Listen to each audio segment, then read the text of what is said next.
Sir, the very basis of the bill has also been questioned, that is whether the restructuring of the capital of the institutions is at all. Indeed, it is our view that a developmental agency should be organizationally independent and its broad professionalized, having fully fed the Industrial Development Bank of India since its infancy. For a decade, the Reserve Bank has placed it in a position of importance. The government have therefore taken the view that the time has arrived to elevate a status of the development bank to that of the principal financial institution.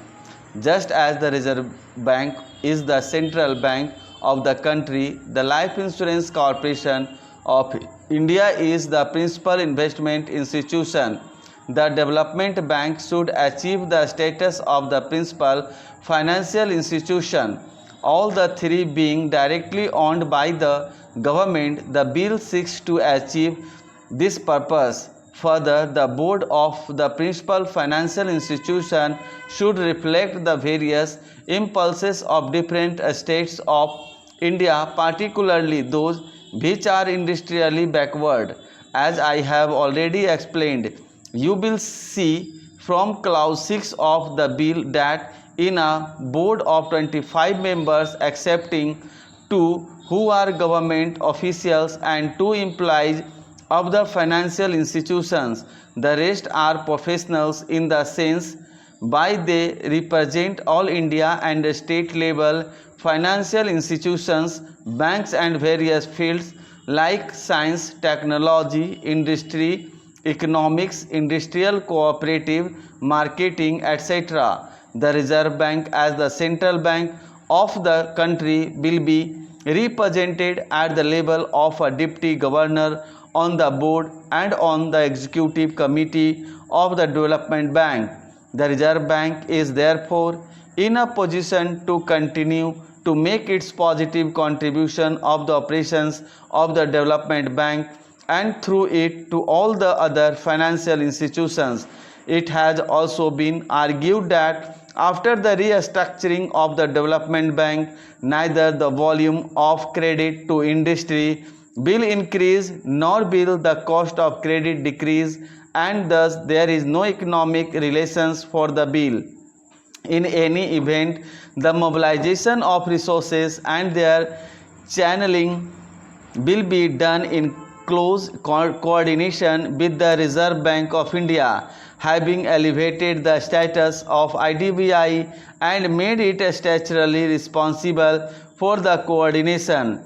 The development bank and the other financial institutions will work with greater cohesion, and to that extent there will be better development of resources all round.